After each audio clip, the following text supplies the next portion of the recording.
أعوذ بالله من الشيطان الرجيم بسم الله الرحمن الرحیم۔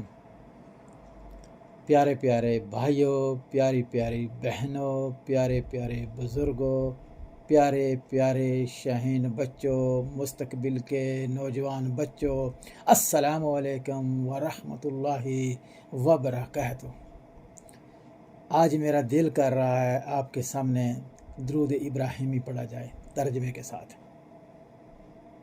اللہم صلی علی محمد وعلی آل محمد کما صلیت علی ابراہیم وعلی آل ابراہیم انک حمید مجید۔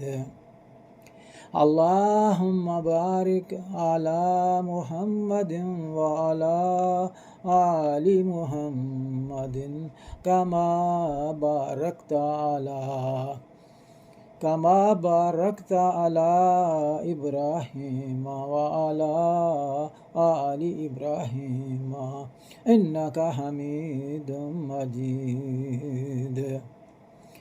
پیارے بچوں، ہو سکتا ہے کہ آپ لوگ میرے سے بہتر پڑھ سکتے ہوں، لیکن کوشش کر رہا ہوں، غلطیاں معاف کیجیے گا، قاری حضرات اصلاح بھی کر لیجیے گا، میرے لیے بہتر ہوگا۔ اب آپ کے سامنے ترجمہ رکھتا ہوں۔ اے اللہ، حضرت محمد الرسول اللہ صلی اللہ علیہ وآلہ وسلم اور محمد الرسول اللہ صلی اللہ علیہ وسلم کی آل پر رحمتیں نازل فرما۔ اے اللہ، حضرت محمد صلی اللہ علیہ وسلم اور حضرت محمد صلی اللہ علیہ وسلم کی آل پر رحمتیں نازل فرما۔ جس طرح تو نے حضرت ابراہیم علیہ السلام اور حضرت ابراہیم علیہ السلام کی آل پر رحمتیں بھیجی تھیں، بے شک تو تعریف کیا گیا ہے، بڑی بزرگی والا ہے۔ اے اللہ، حضرت محمد صلی اللہ علیہ وسلم اور حضرت محمد صلی اللہ علیہ وسلم کی آل پر برکتیں نازل فرما، جس طرح تو نے حضرت ابراہیم علیہ السلام اور حضرت ابراہیم علیہ السلام کی آل پر برکت نازل فرمائی تھی۔ بے شک تو بہت تعریف کیا گیا ہے اور تو بڑی بزرگی والا ہے۔ پیارے بھائیوں، بہنوں، بزرگوں اور ہونہار بچوں، میں نے آپ کے سامنے درود ابراہیمی رکھا ہے۔ اللہ تعالیٰ سے دعا ہے کہ اللہ تعالیٰ ہمیں نبی علیہ الصلاۃ والسلام پر ہر وقت جب بھی ہم باوضو ہوں، نبی علیہ الصلاۃ والسلام پر درود و شریف پڑھ لیا کریں، کیونکہ اللہ خود فرماتا ہے کہ اے بندو، اے مومنو، میں بھی نبی پر درود بھیجتا ہوں، آپ بھی میرے نبی پر درود بھیجیں۔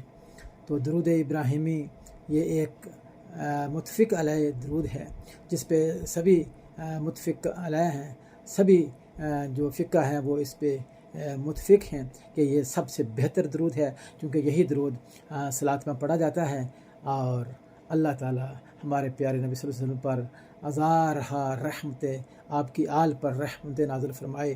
ہزاروں درود و سلام ہوں پیارے نبی صلی اللہ علیہ وسلم پر اور آپ کی آل پر۔ انشاءاللہ تعالیٰ ہم کوشش کریں گے کہ ہر وقت نیکی کے کام کریں اور دوسروں کو بھی نیکی کی دعوت دیں۔ انشاءاللہ تعالیٰ اگر کوئی وقت ہماری بات کو نہیں سنتا، چاہے ہمارے بچوں میں سے ہو، چاہے ہمارے رشتہ داروں میں سے ہو، اور چاہے عزیز و اقارب میں سے ہو، اور چاہے ایک عام مسلمان ہو، اگر کوئی اختلاف کرتا ہے تو اس کو اختلاف کرنے کا حق ہے، لیکن قرآن و حدیث کی روشنی میں اختلاف کیجیے۔ قرآن و حدیث سے باہر ہٹ کر خرافات میں، بدعات میں ہم نہ ہی کسی سے بحث کرنا چاہتے ہیں، اور نہ ہی ہم کسی سے اس پہ بات کریں گے۔ ہم بات کریں گے تو صرف اور صرف قرآن و حدیث کی روشنی میں۔ تو ایک بار پھر اللهم صل على محمد وعلى آل محمد كما صليت على إبراهيم وعلى آل إبراهيم إنك حميد مجيد. اللهم بارك على محمد وعلى آل محمد كما باركت على إبراهيم وعلى آل إبراهيم إنك حميد مجيد. يا رب صل وسلم دائما أبدا على حبيبك خير الخلق كلهم. سبحان الله سبحان الله.